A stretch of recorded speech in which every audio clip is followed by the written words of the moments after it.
Bonjour à tous et à toutes pour ce tout nouveau numéro d'Objets d'Histoire. Tous les ans, à la rentrée, les collégiens et les lycéens en sont parés. Les sportifs du dimanche, ou plus chevronnés, y entreposent leurs affaires, et lorsqu'on va faire quelques courses, il est bien pratique pour y déposer quelques commissions un peu trop lourdes.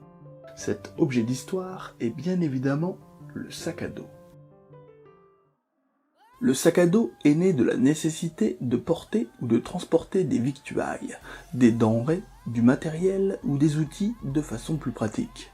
Déjà, à la préhistoire, cette nécessité quasi vitale impose la création de poteries et d'outres en peau de bête, dans le but de faciliter les déplacements en cas de danger ou simplement de transporter plus efficacement le strict nécessaire. Avant de devenir le sac à dos tel qu'on le connaît de nos jours, au XIe siècle déjà, ce qu'on peut considérer comme un véritable ancêtre sommaire fait son apparition, à travers la hotte en osier, régulièrement portée sur le dos des ouvriers agricoles de façon très rustique et rudimentaire. Ce n'est en effet qu'au XVIIe siècle qu'on commence à installer des lanières en cuir plus confortables pour le dos et les épaules. Le nom sac à dos lui-même ne s'impose véritablement qu'au milieu du XXe siècle. En effet, on lui préférait auparavant, notamment à cause d'un usage militaire très développé, le terme de havresac, venant du terme allemand Hafersack, signifiant littéralement sac à avoine. On le trouve par exemple sur le dos des fantassins français lors de la Première Guerre mondiale.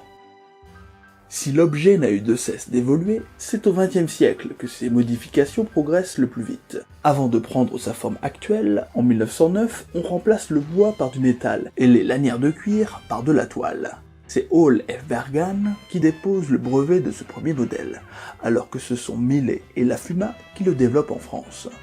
Le même Lafuma dépose d'ailleurs, en 1936, le brevet de son fameux sac tyrolien, disposant d'une armature métallique extrêmement résistante. Dans les années 50, ce type de sac est perfectionné par l'américain Dick Kelty, qui introduit l'utilisation de l'aluminium beaucoup plus léger et d'une sangle au niveau de la taille. Ses successeurs seront popularisés dès les années 70 aux États-Unis dans les grandes universités américaines, et en France dans les années 80 où il remplace progressivement le gros cartable en cuir au collège et au lycée. Le sac à dos rentre également dans le panthéon des objets iconiques dans l'imaginaire collectif à l'aide du cinéma et de la télévision.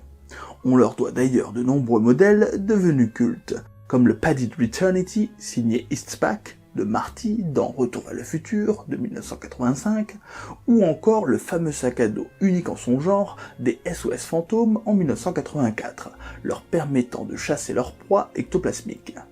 Et on peut citer bien sûr la quasi-ritournelle sac à dos martelé jusqu'à plus soif par Dora l'exploratrice dans la série télé d'animation pour enfants du début des années 2010. Sac à dos, sac à dos, sac à dos, sac à dos.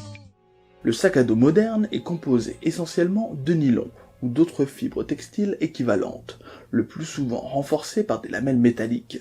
Les bretelles sont rembourrées et ajustables et sont parfois complétées par une attache au niveau du bas-ventre et de sangles dans la partie supérieure des bretelles. Aujourd'hui, le sac à dos, en plus d'être confortable, pratique et spacieux, se veut connecté. On en trouve ainsi des modèles comportant des ports USB, des ports jack, disposant d'une géolocalisation incluse ou encore contenant carrément un airbag, prévu spécifiquement pour les alpinistes. Et, avec les avancées scientifiques actuelles et futures, comme la nanotechnologie par exemple, on peut d'ores et déjà s'attendre à des sacs à dos incroyables à l'avenir, dépassant ainsi nos rêves les plus fous. Merci d'avoir suivi ce numéro d'Objets d'Histoire. J'espère que ça vous a plu. Si c'est le cas, merci de nous soutenir en mettant un pouce vers le haut, en commentant, en partageant, en vous abonnant à la chaîne et à tous nos réseaux sociaux, et à très vite pour le prochain numéro d'Objets d'Histoire. À bientôt.